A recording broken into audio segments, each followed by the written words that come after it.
तो मैं ये बता रहा था, शायद कहाँ पे डिस्टर्ब हुआ था। मैं कह रहा था कि light can be polarised by reflection, यहां तक बता दिया था, लिख लिया था आप लोगों ने। Light can be polarised by reflection, बेटा लिख लिया था कि नहीं? हाँ ना बोलो,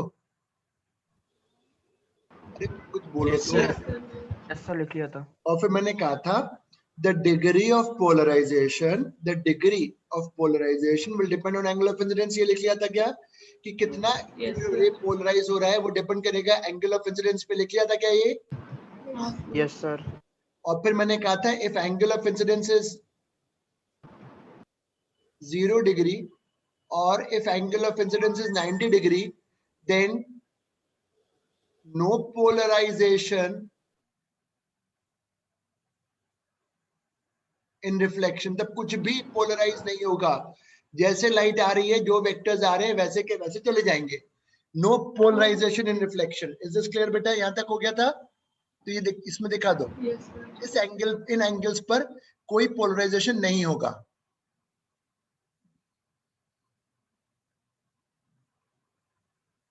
अब कौन से एंगल पर होगा? फिर अब बात आती है कि अब एक स्पेशल एंगल है जिसपे कंप्लीट पोलराइजेशन हो जाएगा, वो मैं बनाना चाहता हूँ।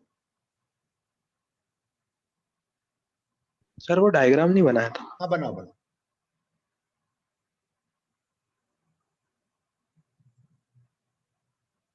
बनाओ।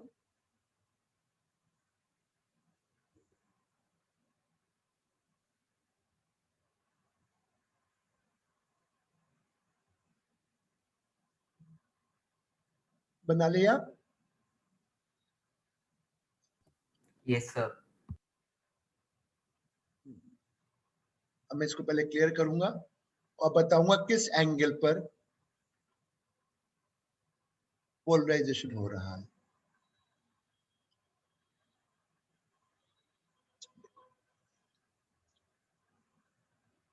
ये ट्रांसपेरेंट मीडियम है, यहाँ कम ही उबालना है।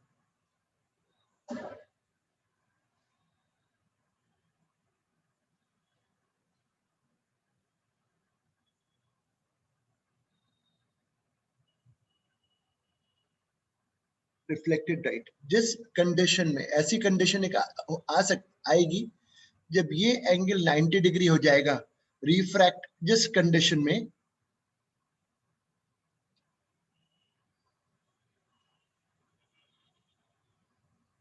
टोटल पोल, ऐसी जब स्थिति बनेगी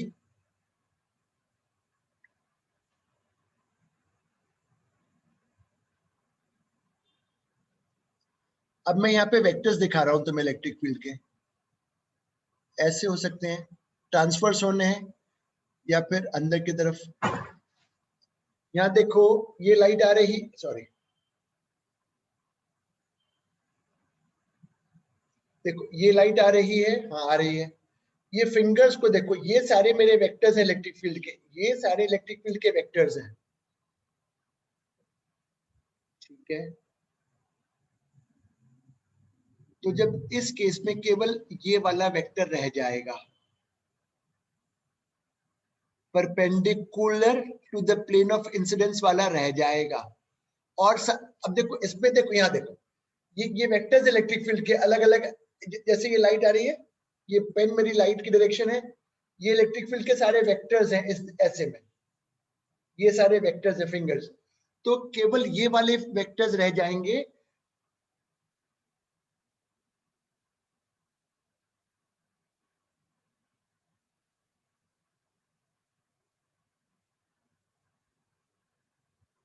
और सब पास हो जाएगा। अब मैं ये एंगल निकालता हूं, ये एंगल निकालता हूं, देखो ये इंसिडेंट एंगल है, ऑब्वियसली रिफ्लेक्टेड एंगल भी थीटा होगा।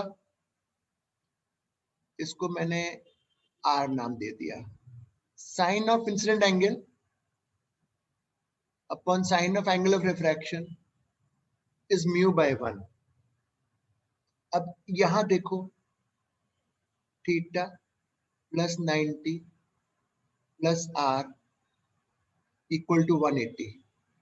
तो इससे जो मेरा आर आ रहा है, तो मैं यहाँ पे इसको सब्स्टिट्यूट करूंगा,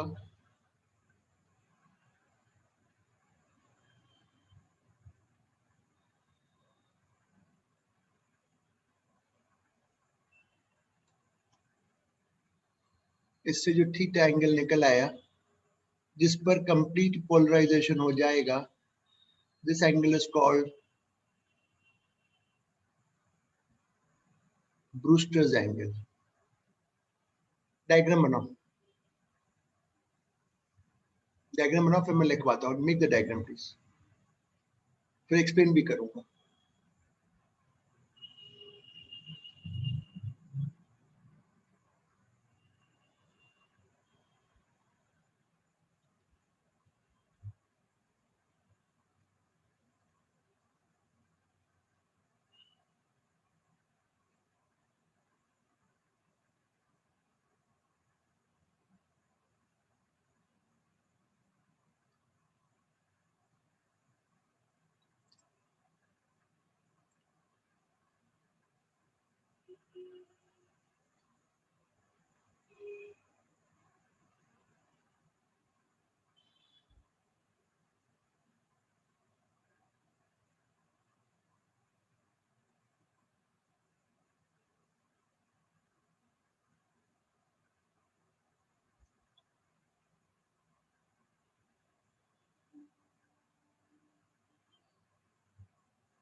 लिख लिया?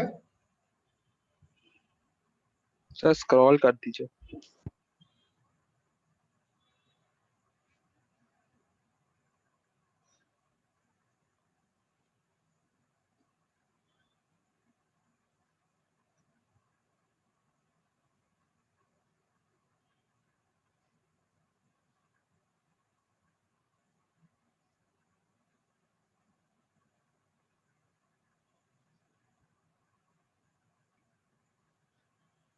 लिख लिया हो तो बोल देना।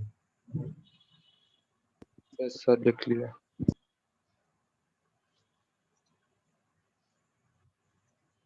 तो ये पोलराइजेशन वाला पार्ट हो गया। अब स्कैटरिंग ऑफ लाइट पढ़ेंगे। अच्छा, उसमें लिख लो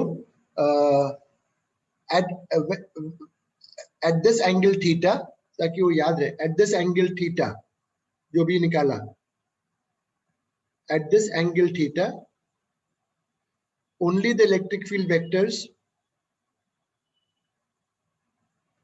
only the electric field vectors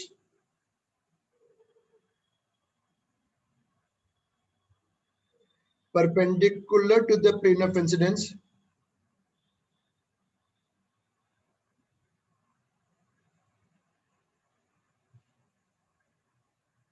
will remain.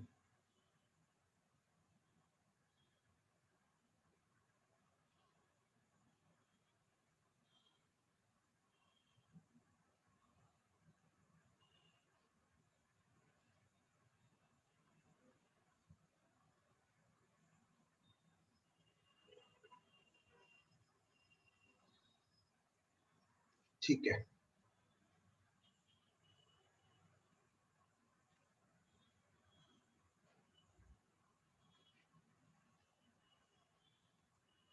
Heading डालो scattering of light. Scattering of light, light scatters, light scatters when it passes through, when it passes in the presence of, light scatters when it passes in the presence of dust particles and moisture vapor. light scatters in the presence of dust particles and moisture vapor. The degree of scattering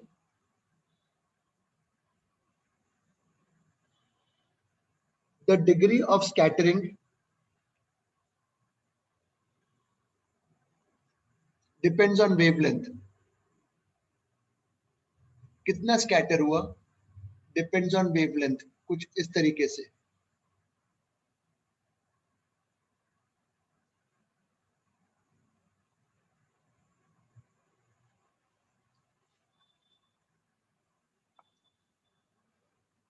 In case of visible light,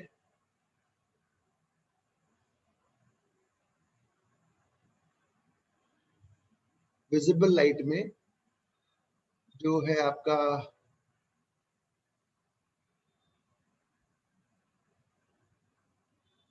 visible light में scattering of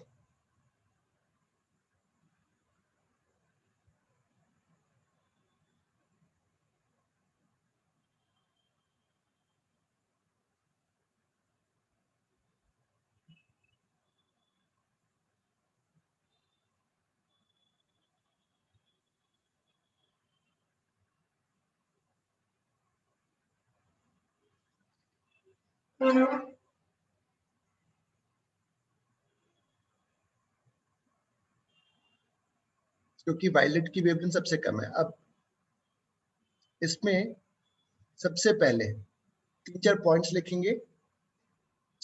Sky appears blue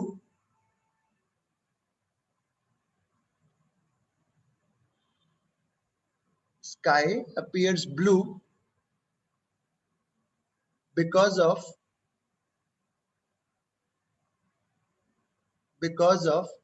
scattering of blue light. पर हमें तो violet दिखना चाहिए. हमें तो sir violet दिखना चाहिए. उस हिसाब से तो स्काई ब्लू क्यों दिख रहा है? हमारी आईज सेंसिटिव होती हैं फॉर ब्लू लाइट. वायलेट और इंडिगो के लिए उतनी सेंसिटिव नहीं है, इसलिए हमें वो ब्लू दिखता है. स्कैटर सबसे ज्यादा वायलेट हो रही है, but our eyes are more sensitive towards blue as compared to violet. So sky appears blue because of maximum scattering of blue, मतलब because of scattering of blue light. पहला point हो गया. दूसरा पॉइंट लिखो. अच्छा, इसी में अगर एटमॉस्फेयर ना होता, अगर इसी में साथ में अगर एटमॉस्फेयर नहीं होगा तो sky will appear black. लिख लो. If there is no atmosphere,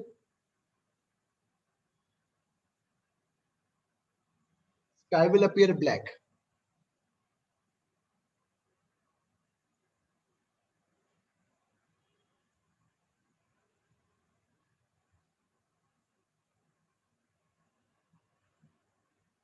Second point लिखो. Warning signals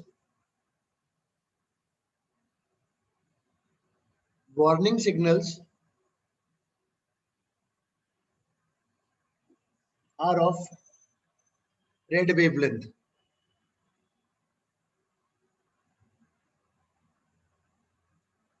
Warning signals are of red wavelength such that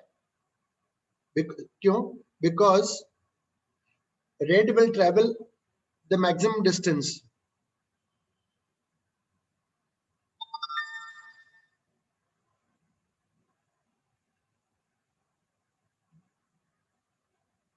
ये भी ठीक है. फिर एक और पॉइंट था, यही था. वार्निंग सिग्नल्स रेड के होंगे क्योंकि अच्छा ड्यूरिंग सनसेट एंड सनराइज,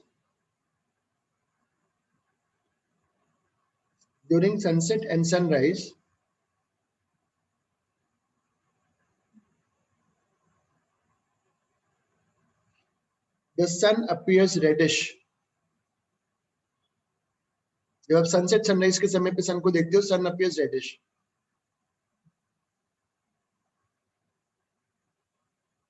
कारण सुनना, सनसेट और सनराइज में सन का डिस्टेंस सबसे ज्यादा है अर्थ से, अर्थ से मतलब जहां पे भी जैसे सनसेट हो रहा है, दिन में जो लाइट आ रही है उसका डिस्टेंस कम है, पर जब सनसेट होता है तब जब लाइट हमारे पास आती है तो डिस्टेंस ज्यादा होता है। हम ऑब्जर्वर है, सनसेट के समय पे डिस्टेंस ऑफ सन हमसे ज्यादा है एज कम्पेयर टू 12 बजे जब दिन में होता है। तो क्या होगा, ड्यूरिंग सनसेट एंड सनराइज हम सन को देखते हैं तो रेडिश नजर आता है। कारण है कि उस समय तक सारी लाइट स्कैटर कर जाती है except red. Sorry, most of the light, reason लिखो, most of the light scatters till it reaches the earth. Most of the light scatters till it reaches earth.